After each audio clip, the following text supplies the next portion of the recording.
C'est le studio Sensor qui nous parle, le 30 sous les nuages. Nous allons vous transmettre rapidement les nouvelles du conflit entre la Thaïlande et le Cambodge. Voici les images de l'attaque de l'armée de l'air thaïlandaise. L'armée de l'air thaïlandaise a bombardé le casino, poste avancé cambodgien, avec des chasseurs F-16 et des bombes Mark 82.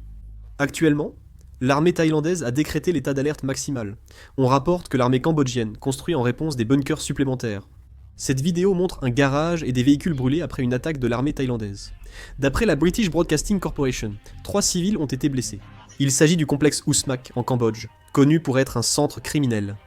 L'armée thaïlandaise a bombardé cet endroit, un obus est tombé et un garde qui protégeait le site a été tué.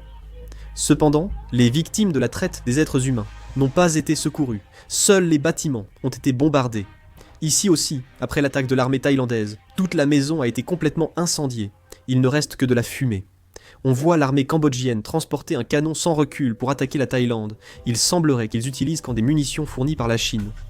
En ce moment, les habitants cambodgiens vivant dans la région frontalière entre le Cambodge et la Thaïlande évacuent.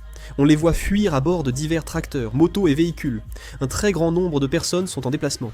L'armée thaïlandaise a poursuivi son attaque contre le temple Thakra Bay dans la région frontalière. Selon les informations de la chambre de commerce du 5e Ratchatan en Thaïlande, il a été averti que l'ampleur du conflit pourrait encore s'accroître dans les 3 à 5 prochains jours. Il a également ajouté qu'il semble que la partie cambodgienne ait soigneusement planifié cette attaque et fixé des objectifs clairs.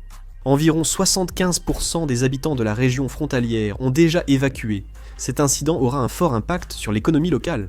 La BASAI, qui est également une banque thaïlandaise, a fermé 12 de ses agences, situées dans les régions frontalières avec le Cambodge, une agence à Buriram, 4 agences à Surin, 3 agences à Ubon Ratchathani et 4 agences à Sisaket. Le commandement de la première armée thaïlandaise a annoncé que le Cambodge a attaqué l'aéroport de Buriram et l'hôpital Prasak de Surin. L'armée cambodgienne a délibérément bombardé ses infrastructures, mais a manqué ses cibles, frappant des terres agricoles. Le commandement de la première armée thaïlandaise a annoncé une opération pour reprendre les zones frontalières à Sakao. Alors que l'armée cambodgienne continue de concentrer ses troupes, l'armée thaïlandaise considère ces actions comme une menace pour la souveraineté de la Thaïlande et la sécurité des civils vivant dans la région.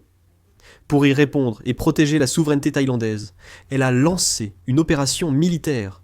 Il semble également qu'elle envisage de déployer des troupes terrestres dans les zones en conflit avec le Cambodge afin de les contrôler entièrement. Nous devons attendre plus d'informations. L'armée thaïlandaise collecte actuellement du sang. Le centre de santé et l'hôpital de Surin appellent à donner du sang pour renforcer les réserves en cas d'urgence liés aux affrontements à la frontière Thaïlande-Cambodge. La Thaïlande a fermé temporairement 4 hôpitaux près de la frontière cambodgienne et suspendu tous les services médicaux jusqu'à nouvel ordre. Le premier ministre thaïlandais, Anutin Chanvirakon, a déclaré que la Thaïlande ne souhaitait pas la violence, mais qu'elle utiliserait les moyens nécessaires pour préserver sa souveraineté.